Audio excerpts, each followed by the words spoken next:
This is Barry Heads with Sharp Counsel. Thanks for tuning in today. We appreciate we actually appreciate you committing to the work here at Sharp Counsel to raise your potential, to better yourself and become a better leader. I hope the series that you're following and listening to are helping you in your life and also in your leadership capacity, helping grow your leadership capacity. And today's Sharp Snippet, we'll call it Starting in the Dark. And this is from our winning series. I just finished a book this year.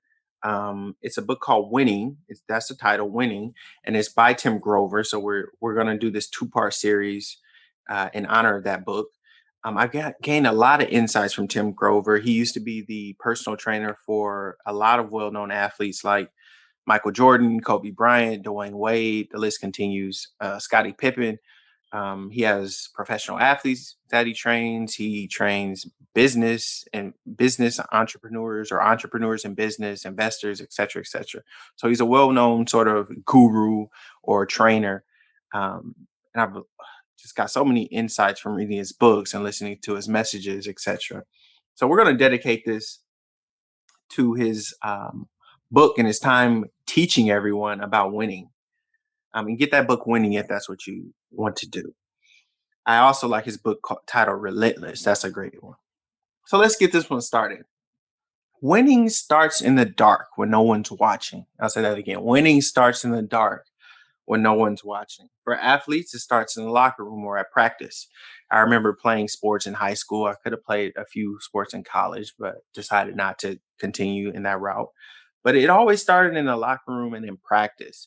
I would see people saying that they wanted to play football or they wanted to play basketball or they wanted to play baseball. But in the summertime, I didn't see them in the locker room or in the weight room training. I didn't see them out on the field running routes or running sprints. I didn't see them doing their push ups or sweating in the hot sun during the summer, during the off season. I never saw that from those people. But they always wanted to be on the field when it was time to play. So that it used to always intrigue me. But again, for athletes, winning starts in the locker room and at practice, not on Friday night or Saturday morning or Sunday morning for the professionals. For writers, winning starts at your desk when you're alone. I know this particularly for myself. I'm publishing my fourth book in the year 2021. Hopefully, August is what I'm shooting for to publish that book titled Risky Leadership. And I don't win when I public the date the book comes out. No, I won when, I was writing my book, when I got an editor. I won when I got someone to help me design the cover. I won when I got interviews for the book. All of that started when I was alone, when I was at my table, when I was contemplating the subject, when I was putting this together. This took years to come about. So I didn't win on the publishing date when the book finally comes out this year. No, Risky Leadership started years ago. This has been 3 years or more in the making of writing and editing and thinking about ideas and putting together ideas and tearing them apart and adding paragraphs and chapters to the book and taking them away or deleting them. This started in the dark when nobody else was watching. For professors, you're in the dark when you're studying in the library, those years of isolation, when you're missing dates, when you're missing parties, when you're missing adventure, when you're stuck in your office or you're stuck in the library studying and writing a dissertation. That's when winning starts. It doesn't start when you finally get tenure. Okay. That is the end. That's toward the end. That's not where winning starts. For entrepreneurs, winning starts when you look at your bank account and it's low and you see rent is coming due. Do you quit? Do you keep going? Do you get do you dive deeper into marketing? Do you dive deeper into your study? Do you dive deeper into your craft? That's when winning starts.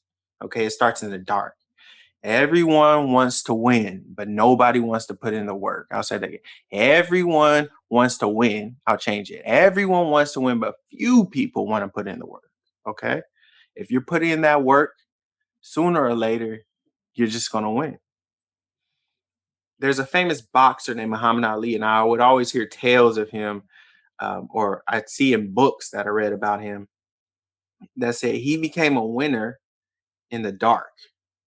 Basically, what they basically meant by that is that he won alone in his house. The things he used to say to himself, that he was the greatest, that he was a winner, that he was a champion, that he was the champ. Those things he said by himself in his house when it was just a simple day of him walking around or putting on clothes or having lunch. Those things he said in the dark when no one was there, when it was him, when he was isolated, turned him into a champ.